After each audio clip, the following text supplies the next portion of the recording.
नमस्कार। आज 12 जनवरी 2025 दिन रविवार। चलिए देखते हैं आज की 25 बड़ी खबरें। मध्य प्रदेश में मंत्रालय कर्मचारियों के लिए 24 जनवरी से नया आधार आधारित बायोमेट्रिक अटेंडेंस सिस्टम लागू होगा। कर्मचारियों को प्रवेश और निकास पर चेहरा और रेटिना स्कैन कराना होगा। यह एआई तकनीक पर आधारित है, जो पारदर्शिता बढ़ाने और उपस्थिति की निगरानी के लिए सभी विभागों में अनिवार्य होगा। मध्य प्रदेश में लाडली बहना योजना के तहत महिलाओं को जो राशि मिल रही थी, अब उसे बढ़ा दिया गया है। मुख्यमंत्री मोहन यादव ने बताया कि ये राशि बढ़ाने का कारण नारी सशक्तिकरण है। अब महिलाओं को 1250 रूपए प्रति माह मिलेंगे। इसके साथ ही स्वरोजगार उद्योगों में महिलाओं के लिए 5000 रूपए इंसेंटिव और अन्य योजनाएं शुरू की जा रही हैं। मकर संक्रांति के मौके पर महिलाओं के खातों में राशि ट्रांसफर की जाएगी। ओएनजीसी ने 108 पदों पर भर्ती निकाली है। आवेदन 10 जनवरी से 24 जनवरी तक किए जा सकते हैं। पदों में जियोसाइंस, एई, इलेक्ट्रिकल, मैकेनिकल, ड्रिलिंग शामिल हैं। चयन सीबीटी परीक्षा और इंटरव्यू से होगा। परीक्षा 23 फरवरी को होगी। चुने गए उम्मीदवारों को 60,000 रूपए से 1,80,000 रूपए तक वेतन मिलेगा। आवेदन शुल्क 1,000 रूपए है। अधिक जानकारी के लिए आधिकारिक वेबसाइट पर जाएं। भोपाल में 22 नई इलेक्ट्रिक बसें चलाने की तैयारी है। इसके बाद 100 तक बसें चलने का प्लान है। इन बसों में छात्रों को 50% की छूट मिलेगी। डिस्काउंट पास का प्रस्ताव महापौर परिषद में लाया जाएगा। इससे शहर के 5,000 से ज्यादा विद्यार्थी फायदा उठाएंगे, खासकर जो दूर दराज इलाकों से आते हैं। ये कदम छात्रों के लिए यात्रा को सस्ता और सुविधाजनक बनाने के लिए है। मध्य प्रदेश सरकार जल्दी ही ई कैबिनेट मीटिंग शुरू करने जा रही है, जिससे सरकारी कामकाज पूरी तरह पेपरलेस हो जाएगा। अब सभी विभागों में ई फाइलिंग सिस्टम लागू है और मंत्रियों को टेबलेट दिए जाएंगे। बैठक के प्रस्ताव और अनुमोदन ऑनलाइन होंगे। अगर कोई मंत्री या अधिकारी बैठक में नहीं आ पाता, तो वह कहीं से भी वर्चुअली जुड़ सकेंगे। उज्जैन में महाकाल लोक के विस्तार के लिए अतिक्रमण हटाने की प्रक्रिया शुरू हो गई है। 257 मकानों को हटाया जाएगा, जिनमें से 32 करोड़ रुपए का मुआवजा पहले ही बांटा जा चुका है। प्रशासन ने सुरक्षा के लिए पुलिस बल तैनात किया है। मुआवजा वितरण प्रक्रिया जारी है और यह कार्रवाई शांतिपूर्ण तरीके से की जा रही है। 2.25 हेक्टेयर भूमि पर महाकाल लोक का विस्तार होगा। दोस्तों, आगे मैं और भी जरूरी न्यूज बताऊंगी, लेकिन मैं आपके लिए एमपी की डेली न्यूज सुबह 5:30 बजे डाल देती हूँ। इतनी मेहनत के लिए आप लाइक करके चैनल को सब्सक्राइब कर लीजिए, ताकि आपके लिए डेली की न्यूज इसी तरह मिलती रहे। ईना में गेहूं की फसल में जड़ माहू कीट फंगस का प्रकोप बढ़ गया है, जिससे फसल सूख रही है और किसान चिंतित हैं। करीब 22,500 हेक्टेयर में गेहूं की बोवनी हुई थी, लेकिन कीट के कारण फसल पीली पड़कर सूख रही है। कृषि विभाग ने दवा डालने की सलाह दी है। किसानों को जड़ माहू से बचाव के लिए दवा का छिड़काव करने और पानी में दवाएं मिलाकर सिंचाई करने की सलाह दी जा रही है। केंद्र सरकार की one nation one student ID योजना के तहत छतरपुर जिले में अपार आईडी बनाए जा रहे हैं। इस योजना का उद्देश्य छात्रों के शैक्षणिक आंकड़ों को डिजिटल रूप में संकलित करना है, लेकिन अब तक 4 लाख छात्रों में से केवल 1 लाख की आईडी बन पाई है। प्राइवेट स्कूलों में स्थिति और भी गंभीर है, जहां काम शुरू ही नहीं हुआ। आईडी से फर्जी दस्तावेजों पर नियंत्रण और रोजगार के अवसरों में पारदर्शिता आएगी। एमपी सरकार मकर संक्रांति पर महिला शक्ति मिशन शुरू करेगी। मुख्यमंत्री मोहन यादव ने इस मिशन की तैयारियों को लेकर अधिकारियों के साथ बैठक की। मिशन का उद्देश्य महिलाओं के समग्र विकास को बढ़ावा देना है, जिसमें उच्च शिक्षा, कुपोषण और उद्योगों में महिलाओं की हिस्सेदारी बढ़ाने पर जोर दिया जाएगा। लोन प्रक्रिया को सरल और सरकारी नौकरियों में भागीदारी बढ़ाई जाएगी। मध्य प्रदेश में नर्मदा नहर की बरगी व्यपवर्तन परियोजना में अड़चने बनी हुई हैं। सलीमनाबाद में 12 किलोमीटर लंबी टनल का निर्माण कार्य खराब मशीन के कारण सितंबर से बंद है। मशीन की मरम्मत के लिए अमेरिका से उपकरण बुलाए गए हैं। परियोजना की लागत बढ़ गई है और इसे दिसंबर 2025 तक पूरा करने का लक्ष्य है। यह योजना 1450 गाँवों को सिंचाई पानी उपलब्ध कराएगी।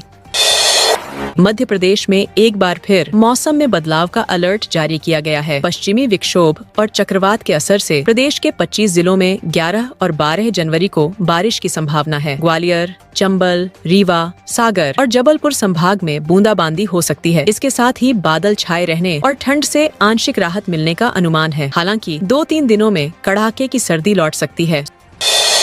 पन्ना जिले के अजयगढ़ थाना क्षेत्र में एक युवक का चालान तब काटा गया जब वह पैदल चल रहा था और हेलमेट नहीं पहने था। युवक ने शिकायत की कि पुलिस ने उसे जबरन गाड़ी में बैठाया और 300 रुपए का चालान काट दिया। एसडीओपी राजीव सिंह भदौरिया ने जांच के बाद बताया कि शिकायत झूठी थी, क्योंकि युवक ने किसी और की बाइक ली थी और हेलमेट नहीं पहना था।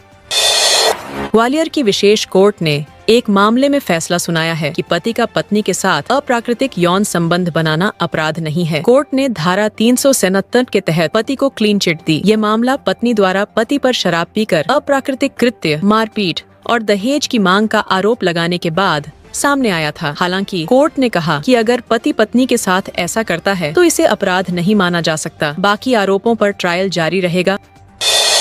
टीकमगढ़ में चिटफंड कंपनी ने करोड़ों रुपए का घोटाला किया है। उपभोक्ता और एजेंटों ने प्रदर्शन करते हुए डिप्टी कलेक्टर को ज्ञापन सौंपा, जिसमें घोटाले की राशि वापस दिलाने की मांग की गई। कंपनी के मुख्य आरोपी को गिरफ्तार कर लिया गया है, जबकि अन्य एजेंट फरार हैं। कंपनी का दफ्तर बंद हो चुका है और लोग अधिकारियों के चक्कर लगा रहे हैं। पुलिस ने आरोपियों की संपत्ति जब्त की है।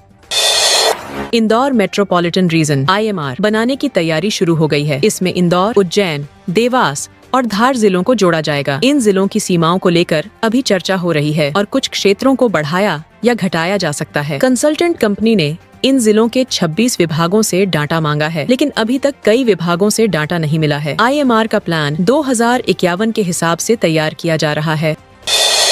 भोपाल में खेल मंत्री विश्वास सारंग ने सरकारी जमीन पर हो रही अवैध प्लॉटिंग पर कड़ा एक्शन लिया। करौंद इलाके में जब मंत्री को जानकारी मिली तो उन्होंने तुरंत SDM और प्रशासन को कार्रवाई के निर्देश दिए। मंत्री खुद मौके पर पहुंचे और JCB चलवाकर अतिक्रमण हटवाया। उन्होंने अधिकारियों को आदेश दिया कि सरकारी जमीन की सुरक्षा के लिए और अतिक्रमण के खिलाफ सख्त कार्रवाई की जाएगी।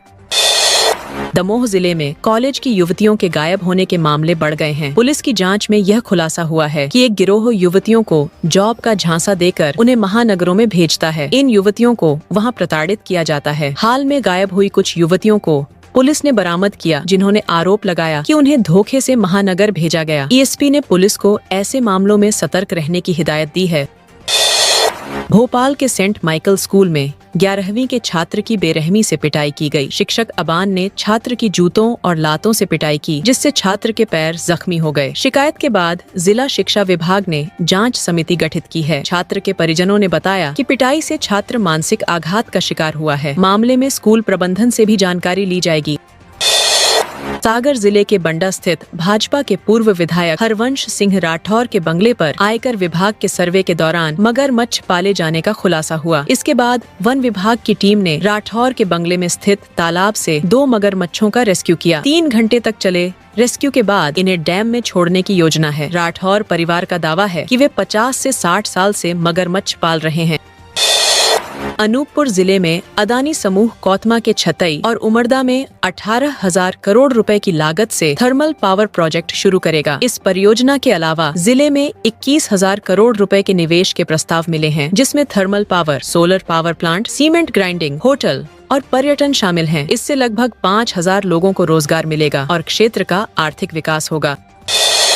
शाहडोल जिले को 4 मोबाइल मेडिकल यूनिट मिली हैं, जो ग्रामीण और दूर दराज के क्षेत्रों में स्वास्थ्य सेवाएं प्रदान करेंगी। इन यूनिट्स में 67 प्रकार की दवाइयां और 14 प्रकार की जांच मुफ्त दी जाएंगी। हर यूनिट में doctor, physiotherapist, nurse, lab technician और अन्य स्टाफ होंगे। ये यूनिट बैगा बाहुल्य क्षेत्रों में विशेष रूप से काम करेगी और 30 से अधिक प्रकार की चिकित्सकीय सुविधाएं प्रदान करेंगी।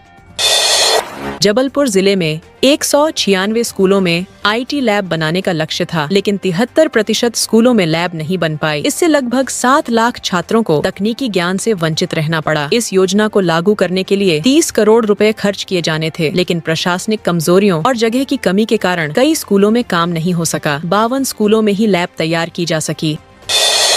मध्य प्रदेश पर्यटन विभाग ने नर्मदा नदी में क्रूज चलाने का फैसला किया है, जो धार जिले के मेघनाथ घाट से गुजरात के स्टैच्यू ऑफ यूनिटी तक जाएगा। इसमें 5 दिन, 3 दिन और 2 घंटे की यात्रा के पैकेज होंगे। इस यात्रा में पर्यटक आदिवासी संस्कृति को देख पाएंगे और होम स्टे की सुविधा भी मिलेगी। क्रूज संचालन अगले साल से शुरू होगा।